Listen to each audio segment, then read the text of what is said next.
are now and where we need to go as a country?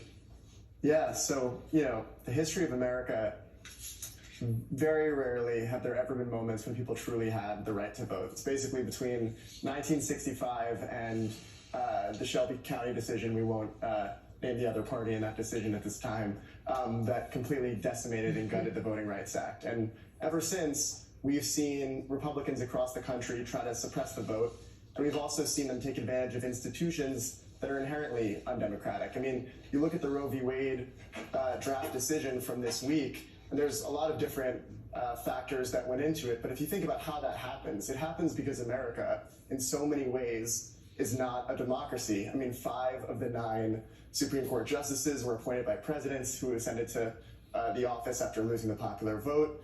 Advice and consent, which is the Senate's responsibility. I mean, you look at the Senate, there's 50 Democrats, 50 Republicans. Democrats won 40 million more votes for the same number of seats. And then you look at the legislatures, the state legislatures that actually pass these bills restricting women's rights, and they're extremely gerrymandered. If you had actual state legislatures that reflected the will of the people, bills like that would never become law in the first place. And so when you look at the crises in our country, across all kinds of issues, from reproductive rights to gun violence to the climate, you can address each of them on their own, but you're only going to really fix this, you're only going to bring about the change that we need if you make America a democracy finally. And that's what this book's about. It's about how to study our history to give us clear instruction for how to move forward and make America a true democracy again. And we have a lot of proposals in there that are pretty far-reaching, and there are a lot of them. And I think people's initial reaction is, well, we're never going to be able to pull all of this off. We're never going to be able to do this. And I think that one of the things we've done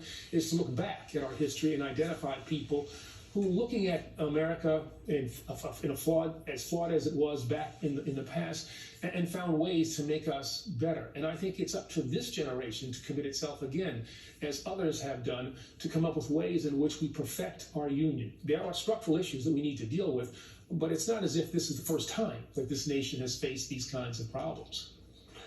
Eric, this is Gene Ross.